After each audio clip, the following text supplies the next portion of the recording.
कृष्णाय वासुदेवाय हरये परमात्मने प्रणताग्रेष्णादाय गोविंदाय नमो नमः। तो सबसे पहले जो महाभारत का श्लोक स्टार्ट होता है तो उसमें जो धृतराष्ट्र है संजय से सवाल करते हैं। क्या सवाल करते हैं? धर्म क्षेत्रे कुरुक्षेत्रे समवेता युष्सवः मामका पांडवाश्चैव किम कुर्वन्ति संजय। तो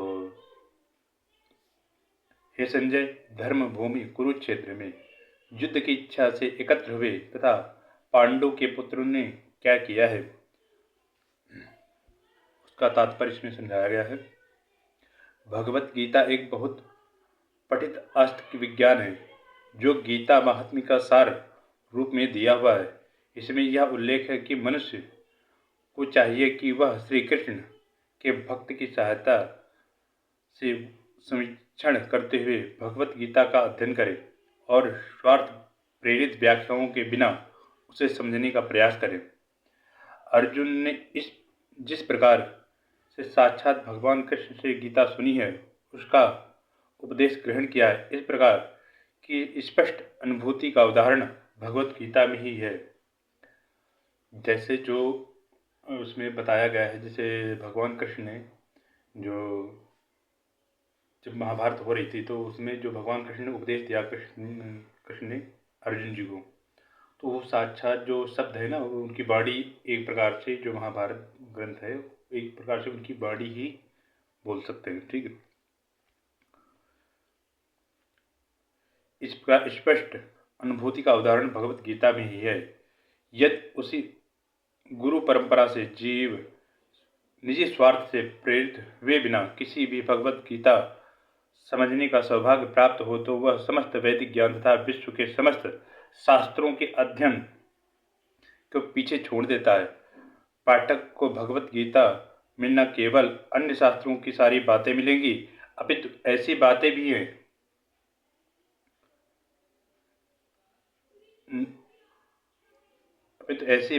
मिलेंगी जो अन्यत्र कहीं उपलब्ध नहीं है।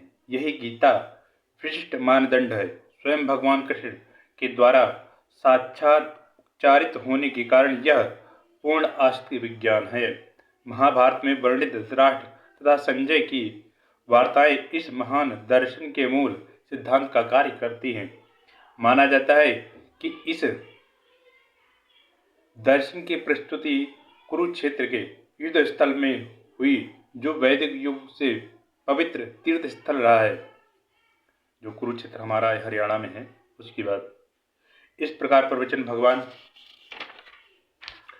द्वारा मानव जाति के प्रथम प्रदर्शन हेतु तब किया गया है जब वो इस लोक में स्वयं उपस्थित थे। भगवान ये जो बता रहे हैं तो भगवान की उस समय की ये बता रहे हैं कि भगवान स्वयं उपस्थित थे पृथ्वी लोक पे। तब की ये जो है ना कोई मनगढ़ंत कहानी नहीं है कि हम अपनी तरफ से मनगढ़ंत कहानी बना दिए। तो सनातन धर्म में जो ग्रंथ है जैसे सबसे ज़्यादा रामायण और महाभारत और श्रीमद् भागवत इसको बहुत ज़्यादा महत्व दी गई है हमारे संस्कृत धर्म में। तो धर्म क्षेत्र शब्द सार्थक है। जो धर्म क्षेत्र का शब्द है वो सार्थक अपने आप में परिपूर्ण है क्योंकि कुरुक्षेत्र में युद्ध स्थल में अर्जुन के पक्ष में श्री भगवान स्वयं उपस्थित थे। अब एक चीज बताओ, कोई भगवान को झुठला सकता है? लेकिन जो आजकल के नास्तिक है ना वो तो साफ मना करते हैं कि ऐसा कुछ होता ही नहीं है। कौरवों का पिता धृतराष्ट्र अपने पुत्रों की विजय की संभावना के विषय में अत्यधिक संदिग्ध था। मतलब इतना चिंताजनक था कि अब हमारे पुत्रों का क्या होगा। उधर तो पांडवों की तरफ भगवान स्वयं कृष्ण है, तो जो विरोधी थे ना मतलब इतना घबराए हुए थे धृतराष्ट्र कौरव पक्ष के कि अब क्या होगा। मतलब तो उन्होंने जब भगवान व्यास आए जिन्होंने महाभारत लिखी तो उन्होंने बहुत समझाया।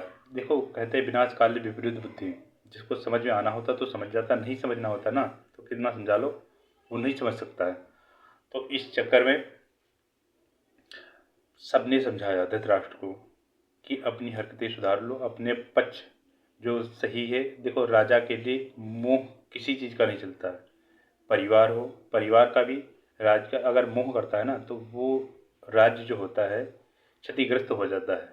तो वहाँ पे मोह नहीं करना चाहिए। यही चीज़ वेद व्यास जी ने, भगवान कृष्ण ने, भीष्म पितामह ने, और जो उनके छोटे भाई विदुर, सब ने समझाया। लेकिन कहाँ समझने वाला था, इतना मोहवश थे अपने पुत्र की। मोहवश भी थे, और एक कहते हैं ना, विवश भी थे। धृतराष्ट्र जी विवश भी थे। विवश क्यों थे? क्योंकि पता, नेत्रहीन थे और बुजुर्ग भी हो चुके थे। कहते ना, अगर संतान बराबर की हो जाए तो उसकी हर बात में सहमति हाँ में हाँ करनी चाहिए। क्योंकि अगर नहीं करोगे तो आजकल तो कलयुग चल रहा है, तो आपको पता ही है इसमें क्या होता है। तो इसीलिए जो वेद व्यास जी ने समझाया, सबने समझाया, नहीं माने वो, और अपनी जो उनकी जो दृढ़ शक्ति थी या इच्छा शक्ति थी, अब उसको प्रबल करते गए, और उसका परिणाम जो हम महाभारत के रूप में देखते हैं, सर्व मतलब सारी कौरवों का विनाश देखना उन्हें पड़ा था। तो कहते हैं, कुछ करने से पहले मतलब सोचना और विचारना, ऐसा नहीं कि मतलब राजा अपने आप में परिपूर्ण होता है। राजा चाहे तो वही निर्णय ले सकता है, उसमें ना संतान की, ना पत्नी की, किसी की वो नहीं चलती है। राजा एक ईश्वर का रूप होता है, ठीक है। संदिग्ध था, अतः इसी संदेह के कारण उसने अपने सचिव से पूछा, उन्होंने क्या किया है। वह शाश्वत वह अस्वस्थ था, मतलब परेशान था कि अपने पुत्र था, छोटे भाई पांडव के पुत्र कुरुक्षेत्र की युद्ध भूमि निर्णात्मक संग्राम के लिए एकत्र हुए, फिर भी उसकी जिज्ञासा सार्थक है। वह नहीं जानता, वह नहीं चाहता कि भाइयों में कोई समझौता हो, अतः वह युद्ध भूमि में अपने पुत्रों की नियति भाग भावी के विषय में आश्वस्त होना चाह रहा था। मतलब इतना कुछ होने के उससे पता है कि ये मतलब युद्ध होके रहेगा, तब भी मतलब उसकी ये लालसा है कि अपने दुर्योधन को इतना जिताने की पक्ष में वो पता नहीं क्या क्या करने सोच रहा। मतलब जो भी कहते ना, छल कपट कैसे कहते हैं, जहाँ पे इंसान जब हारता है ना तो अपनी सारी विद्याएं लगा, मतलब सारे यंत्र लगा दे, मतलब जो जैसे जैसे जीत सके वैसे सारी चीज़ें वो करने के लिए तत्पर रहता है। चूंकि होना चाह रहा था, चूंकि इस युद्ध क्षेत्र कुरुक्षेत्र में लड़ जाना था, उसे उल्लेख वेदों में स्वर्ग के निवासियों के लिए भी तीर्थ स्थल के रूप में हुआ। अतः धृतराष्ट्र अत्यंत भयभीत था कि इस पवित्र स्थल का युद्ध के परिणाम पर जानने कैसा प्रभाव पड़े। उसे भली भांति ज्ञात था कि उसका प्रभाव अर्जुन तथा पांडवों के अन्य पुत्रों पर अत्यंत अनुकूल पड़ेगा, क्योंकि स्वभाव से ही वो पुण्यात्मा थे।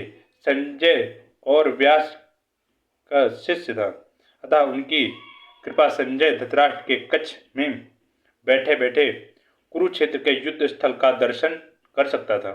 जो संजय थे वो वेद व्यास जी के शिष्य थे, मतलब जो उनको वेद व्यास जी के शिष्य थे, तो उन्होंने अपना मतलब कहा, उनसे प्रार्थना करी, मतलब व्यास जी जब दोबारा समझाने आए, तो वो कहते जब युद्ध क्षेत्र में आए थे तो सिर्फ 4 बार आए थे, इससे ज़्यादा नहीं आए थे। महाभारत कालीन में जब मतलब जब छोड़ के गए थे वो, तो उसके बाद चार बार ही आए थे मेरी समझ से, और आगे जो होगा उसमें आपको बता दिया जाएगा। तो उन्होंने चौथी बार जब आए, युद्ध शुरू होने से पहले लास्ट बार जब आए, तो उन्होंने समझाया। तब धृतराष्ट्र ने, महाराज मैं तो अंधा हूँ, मुझे भी युद्ध देखना है, मतलब इसका क्या निर्णायक रहेगा। तो उन्होंने प्रार्थना करते हुए कहा। तब वेद व्यास जी ने वहाँ पे अपने शिष्य को, शिष्य मतलब अपने शिष्य को ही वहाँ पे बिठा दिया। मैं कह रहे हैं कि इनको मैं दृष्टि देता हूँ, ये आपको सारा वृतांत युद्ध में क्या क्या हो रहा है निष्पक्ष सुनाते रहेंगे।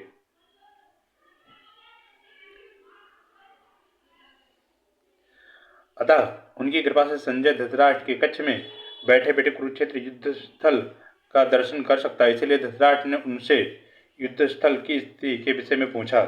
पांडव तथा धृतराष्ट्र के दोनों ही एक वंश से संबंधित हैं, किंतु यहाँ पर धृतराष्ट्र के वाक्य से उनके मनोभाव प्रकट होते हैं।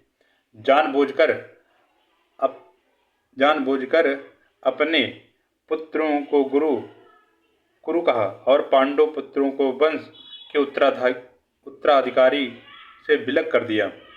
मतलब कहते हैं ना कि वंश एक ही था इनका, मतलब वो ऐसा दिखा रहा था कि मतलब कहते ईर्षा द्वेष हो जाती है ना किसी चीज़ के वश में, तो उसको ईर्षा द्वेष हो गया था पांडवों से। लड़ाई से जब पता कि लड़ाई होने वाली है तो मतलब ईर्षा करने लगा था, तो वही चीज़ में दिखाया गया। मतलब अपने वंश से उसको अलग मानने लगा था, विलग कर दिया था।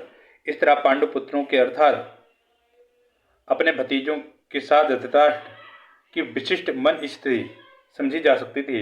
जिस प्रकार धान के खेत में अवांछित पौधे को उखाड़ दिया जाता है, उसी प्रकार इस कथा के आरंभ में ही ऐसा आशा की जाती है कि जहाँ धर्म के पिता श्री कृष्ण उपस्थित हों, वहाँ कुरुक्षेत्र रूपी खेत में दुर्योधन आदि धृतराष्ट्र के पुत्र रूपी अवंचित पौधों को मूल नष्ट करके युधिष्ठिर आदि नितांत धार्मिक पुरुषों की स्थापना की जाएगी।